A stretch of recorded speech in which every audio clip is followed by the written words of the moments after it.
ॐ भूर्भुवस्वः तत्सवितुर्वरेण्यं भर्गो देवस्य धीमहि धियो यो नः प्रचोदयात्। उस प्राण स्वरूप दुखनाशक सुख स्वरूप श्रेष्ठ तेजस्वी पापनाशक देव स्वरूप परमात्मा को हम अपनी अंतरात्मा में धारण करें। वह परमात्मा हमारी बुद्धि को सतमार्ग की ओर प्रेरित करे। भाइयों बहनों, जय श्री राम, जय गुरुदेव, जय माँ आदिशक्ति। आप भाइयों बहनों की साधना से संबंधित जिज्ञासाओं का समाधान करते हुए मैं प्रथम जिज्ञासा सम्मिलित कर रहा हूँ। श्रीमान दीपक बाफना जी ने अपनी जिज्ञासा प्रकट करते हुए लिखा है, गुरुजी, मेरे को रीढ़ की हड्डी में सर्प चलने जैसा महसूस हो रहा है, क्या यह कुंडलिनी जागरण है? दीपक जी, बिल्कुल यह कुंडलिनी जागरण ही है। आपकी प्राण ऊर्जा सक्रिय हो गई है और उसी के परिणाम स्वरूप आपको यह सब अनुभव हो रहा है। निरंतर साधना मार्ग पर आगे बढ़ते रहिए। अच्छी तरह से प्राणायाम का अभ्यास करते हुए आगे भाई अमर सिंह जी ने अपनी जिज्ञासा प्रकट करते हुए लिखा है, गुरुजी प्रणाम। प्रणाम अमर सिंह जी, खुश रहिए। ध्यान करते समय मंत्र जप पर फोकस करें या सिर्फ आज्ञा चक्र को ही देखना है, या फिर दोनों एक साथ करना है, या मंत्र उच्चारण को ही साथ में सुनना है? भाई अमर सिंह जी, ध्यान करते हुए आपको आज्ञा चक्र पर सिर्फ और सिर्फ श्वेत शीतल प्रकाश ही देखना है, न तो मंत्र के शब्दों पर ध्यान देना है, न किसी अन्य विषय पर। आपको सिर्फ आज्ञा चक्र पर श्वेत शीतल प्रकाश पर ध्यान रखना है। मंत्र जिस गति से चल रहा है चलता रहेगा, किंतु आपका ध्यान सिर्फ श्वेत शीतल प्रकाश पर, अन्य किसी भी विषय पर नहीं। बस इसी तरीके से आगे बढ़िए और हाँ, सहजता से आप गहरे ध्यान में चले जाएंगे, इसमें कोई संशय नहीं है। आगे बहन मंजू शर्मा जी ने अपनी जिज्ञासा प्रकट करते हुए लिखा है, आचार्य जी प्रणाम। प्रणाम बहन प्रणाम। जब ध्यान की निर्विषय अवस्था में कोई दूसरा विषय नहीं होता, सब कुछ शून्य होता है, तो क्या उस समय सबके साक्षी आत्मा को स्वयं के होने का अनुभव या बोध होता है, या फिर केवल शून्य का अनुभव ही होता है? बहन, पहले तो आपने जो प्रश्न पूछा है वह अत्यंत गहरा है। आपकी जिज्ञासा बहुत गूढ़ रहस्य को समेटे हुए है, क्योंकि यह साधना पथ पर आगे बढ़ते हुए अंतिम पड़ाव की बात है।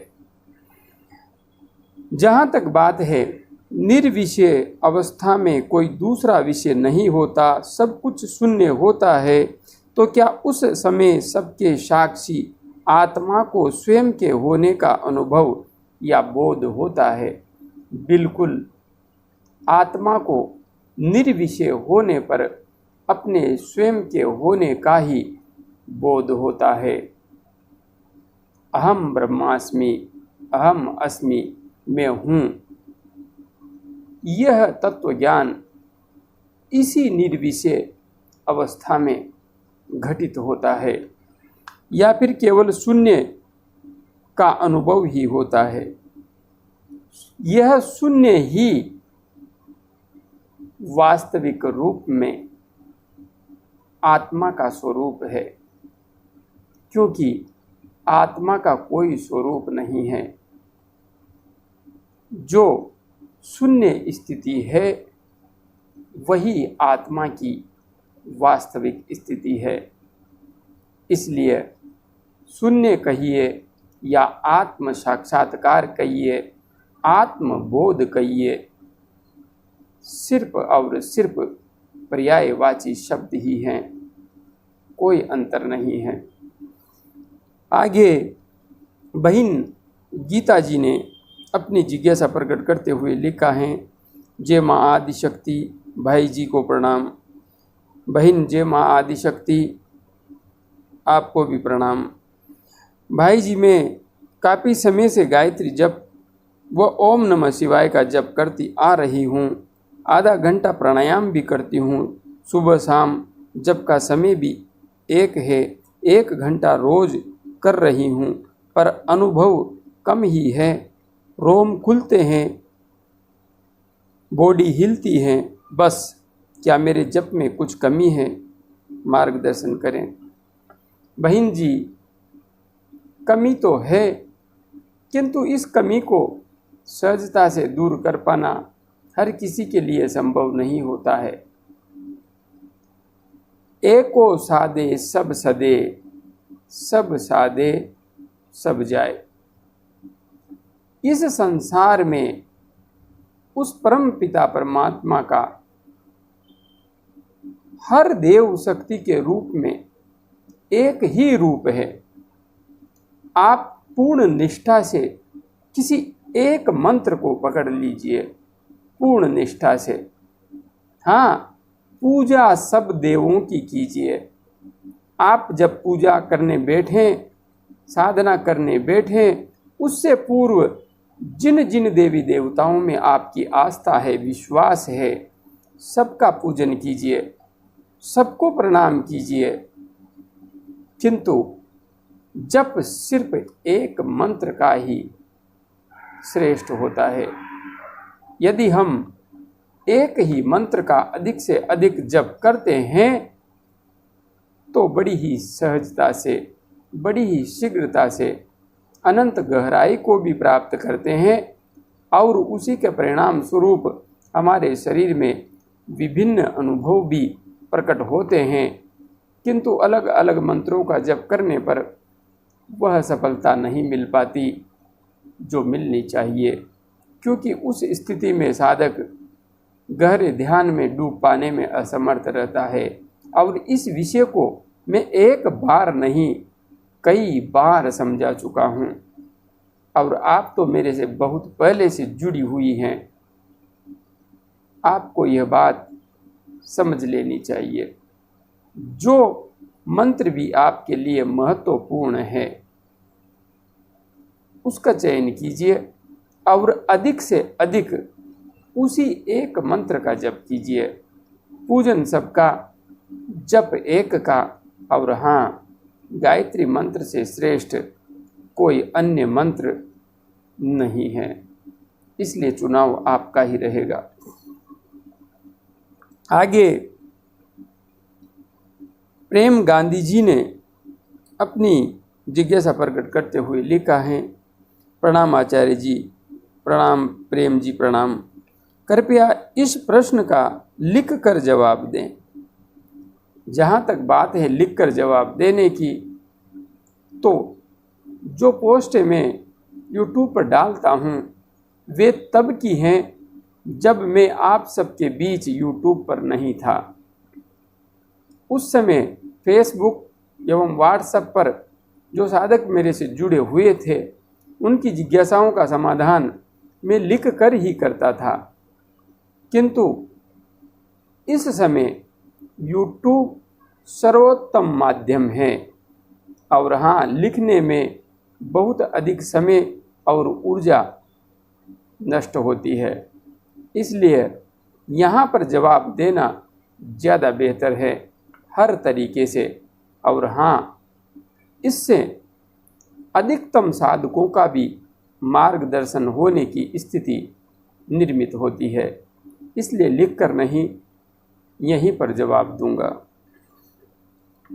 आपने लिखा है, ध्यान में ऊर्जा ऊपर सहस्रार चक्र पर पूरे वेग से जाती है, बड़ा दबाव महसूस होता है। क्राउन चक्र पर कुछ दिन पूर्व ये प्रेशर इतना बड़ा कि जैसे crown will be torn apart and बड़े वेग से कुछ बाहर आएगा। ध्यान गहरा था, बट इस दबाव से आँख खुल गई। नॉर्मल होने में काफ़ी समय लगा। ऊपर स्कूल में जैसे न्यूबॉर्न्स का डेलिकेट पार्ट होता है, ऐसा हो गया है। आचार्य जी कृपया गाइड करें, आपके मैसेज का वेट रहेगा। भाई प्रेम गांधी जी, जो कुछ आपने लिखा है उसका विश्लेषण कर लेते हैं। ध्यान में ऊर्जा ऊपर सहस्रार पर पूरे वेग से जाती है। स्पष्ट है आपकी कुंडलिनी ऊर्जा सक्रिय हो गई है और संपूर्ण चक्रों को भेद करके सहस्रार चक्र तक प्रवाहित होने लगी है। उसी की वजह से यह सब अनुभव आपको हो रहा है। बड़ा दबाव महसूस होता है, निश्चित रूप से होगा, कोई संशय नहीं है। क्राउन चक्रा पर कुछ दिन पूर्व ये प्रेशर इतना बड़ा कि जैसे crown will be torn apart and बड़े वेग से कुछ बाहर आएगा। आपको इस समय बहुत जरूरी है, अत्यधिक जरूरी है भ्रामरी प्राणायाम का अधिक से अधिक अभ्यास।